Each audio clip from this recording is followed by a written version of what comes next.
দেশে তাকে নিয়ে চলছে তুমুল আলোচনা। মাস দুয়েক পর যে নির্বাচন, সেই নির্বাচনের আলাপও ফিকে হয়ে গেছে হাদি ইস্যুতে। সমমনা দল, অনুরাগীরা মিটিং মিছিল করছে হাদির উপর হামলার বিচারের দাবিতে। শহীদ মিনারে জোর দাবি জানাচ্ছে হাসনাত সার্জিসরা, কিন্তু সেখানে দেখা যাচ্ছে না বিএনপির কোনো নেতাকে। কেন? হাদিকে গুলি করার পর সবার প্রথমেই দায়ী করা হয়েছিল বিএনপিকে। এখনো সে অবস্থান থেকে পুরোটা সরে আসা হয়নি, যদিও ছাত্রলীগ নেতাদের নাম উঠে আসছে জোরে সোরে। চলছে ধরপাকড়। মির্জা আব্বাস প্রথম দিনেই খোঁজ নিতে গিয়েছিলেন হাদির, কিন্তু অপমানিত হয়েছেন তিনি, এই মর্মে আলাপ উঠেছে। এটাই কি তাহলে হাদির উপর হামলার ঘটনায় সর্বদলীয় প্রতিবাদ সভায় বিএনপির না থাকার কারণ, নাকি আছে অন্য কোনো ঘটনা? ইনকিলাব মঞ্চের মুখপাত্র ও আগামী সংসদ নির্বাচনের ঢাকা ৮ আসনের সম্ভাব্য স্বতন্ত্র প্রার্থী শরীফ ওসমান হাদিকে হত্যা চেষ্টার প্রতিবাদে শহীদ মিনারে অনুষ্ঠিত সর্বদলীয় প্রতিরোধ সমাবেশে প্রধান রাজনৈতিক দল বিএনপির কোনো নেতা যোগ না দেয়া নিয়ে রাজনৈতিক মহলে তৈরি হয়েছে তীব্র কৌতূহল ও নানা জল্পনা। এই অনুপস্থিতি কি শুধুই একটি কৌশল, নাকি এর পেছনে রয়েছে দলটির কোনো গভীর উদ্বেগ? উঠছে এমন প্রশ্ন। সোমবার শহীদ মিনারে এই সমাবেশের আয়োজন করেছিল ইনকিলাব মঞ্চ। এই অনুষ্ঠানে জামায়াতে ইসলামী, এনসিপি, গণ অধিকার পরিষদ সহ আওয়ামী লীগ সরকার বিরোধী আন্দোলনে সক্রিয় বিভিন্ন দলের প্রতিনিধিরা উপস্থিত ছিলেন, কিন্তু সেখানে দেখা যায়নি বিএনপির কোনো নেতাকে।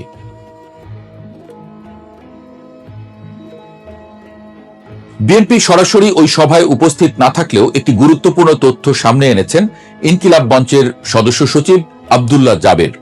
তিনি জানিয়েছেন, বিএনপি সরাসরি উপস্থিত না হলেও জানিয়েছে ইনকিলাব মঞ্চের সব আন্দোলনের সঙ্গে তারা একাত্মতা পোষণ করেন। এ বিষয়ে ওই সভায় যোগ দিয়েছেন এমন কয়েকজন নিশ্চিত করেছেন ইনকিলাব মঞ্চের পক্ষ থেকে বিএনপিকে আমন্ত্রণ জানানো হয়েছিল এবং তারা সেই আমন্ত্রণ প্রত্যাখ্যানও করেননি, বরং অনুষ্ঠান চলাকালে দলটির পক্ষ থেকে ইনকিলাব মঞ্চের নেতাদের ফোন করে সংহতি প্রকাশ ও একাত্মতা জানানোর কথা বলা হয়েছে। তবে এত কিছুর পরও দলটির নেতারা কেন সশরীরে উপস্থিত হলেন না, সেই প্রশ্নই এখন রাজনৈতিক অঙ্গনে সবচেয়ে বেশি আলোচিত হচ্ছে। এর উত্তর খুঁজতে গিয়ে দলটির স্থায়ী কমিটির একজন সদস্য শুধু বলেছেন, রাজনৈতিকভাবে ব্যবহার হওয়া কিংবা উত্তেজনা বা উস্কানিতে যেন জড়াতে না হয়, সেজন্যই সশরীরে এই সভায় তারা যাননি। এই একটি মন্তব্যেই লুকিয়ে আছে রহস্যের মূল চাবিকাঠি। বিশ্লেষকরা বলছেন, এই অনুপস্থিতির পেছনে দুটি কারণ থাকতে পারে। এর মধ্যে প্রথম এবং সবচেয়ে তাৎপর্যপূর্ণ কারণ হল, হাদি গুলিবিদ্ধ হবার পর দলটির সিনিয়র নেতা মির্জা আব্বাসকে নিয়ে যে অপ্রীতিকর পরিস্থিতি তৈরি হয়েছিল, সেটি সোমবারের সভায় সশরীরে দলটির নেতাদের না যেতে ভূমিকা রেখেছে। শুক্রবার ঢাকার বিজয়নগরে নির্বাচনী প্রচারের সময় গুলিবিদ্ধ হন শরীফ ওসমান হাদি। তাকে দেখতে হাসপাতালে গিয়েছিলেন বিএনপির স্থায়ী কমিটির সদস্য মির্জা আব্বাস, কিন্তু সেখানে তাকে এক অনাকাঙ্ক্ষিত পরিস্থিতিতে পড়তে হয়। মির্জা আব্বাস রাজনৈতিক নেতা হিসেবে সহানুভূতি জানাতে সেখানে ছুটে গিয়েছিলেন, কিন্তু দুর্ভাগ্যক্রমে সেই দলের কিছু ব্যক্তি, সমর্থক ও আরো কিছু চক্রান্তকারী সেখানে সমবেত হয়ে উত্তেজনাকর স্লোগান দেয় এবং এক পর্যায়ে তারা মব সৃষ্টির চেষ্টা করে, যেটাকে তীব্র নিন্দা জানাই।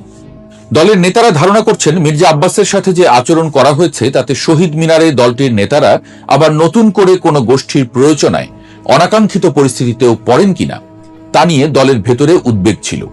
মির্জা আব্বাস ও বিএনপির দিকে ওসমান হাদির সহকর্মীদের কেউ কেউ যে আঙুল তুলেছেন তা দলটি ভালোভাবে নেয়নি বলে মনে করেন রাজনৈতিক বিশ্লেষক মহিউদ্দিন আহমদও। বিএনপির নেতাদের অনুপস্থিতির দ্বিতীয় প্রধান কারণটি ছিল, অনুষ্ঠানের আয়োজক এবং অন্য সম্ভাব্য বক্তাদের কাছ থেকে বিতর্কিত ও উস্কানিমূলক বক্তব্য আসতে পারে এমন ধারণা। তারা এও বলছেন যে, অভিজ্ঞতা থেকে দলটির নেতারা হয়তো আঁচ করতে পেরেছিলেন যে বিভিন্ন ধরনের বিতর্কিত কিংবা উস্কানিমূলক বক্তব্য আসতে পারে, যার দায় বিএনপি নিতে চায়নি। শহীদ মিনারের ওই সমাবেশে যেসব বক্তব্য এসেছে তাতে বিএনপির এই উদ্বেগ সঠিক ছিল বলেই মনে হচ্ছে।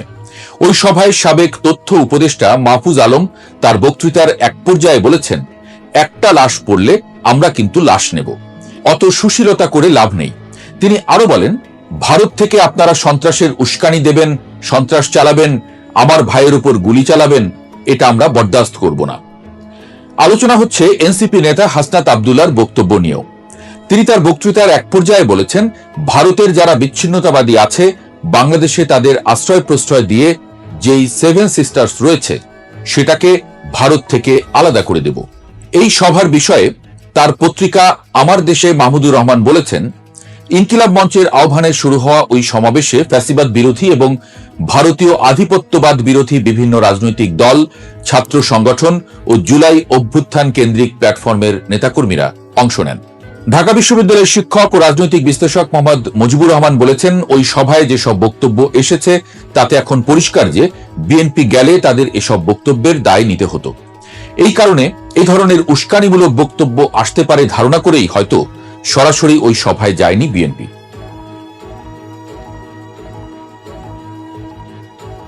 দলটির নেতাদের ধারণা থেকে স্পষ্ট হয় যে ওসমান হাদি ইস্যুতে সরকার যথাযথ পদক্ষেপ নিয়েছে বলে মনে করে বিএনপি। তারা চান না যে এই ইস্যুতে রাজনীতির মাঠ গরম হোক এবং সেটি আসন্ন নির্বাচনের পরিবেশে কোনো প্রভাব ফেলুক। এই কারণে রাজপথ গরম করার পক্ষপাতী নয় তারা।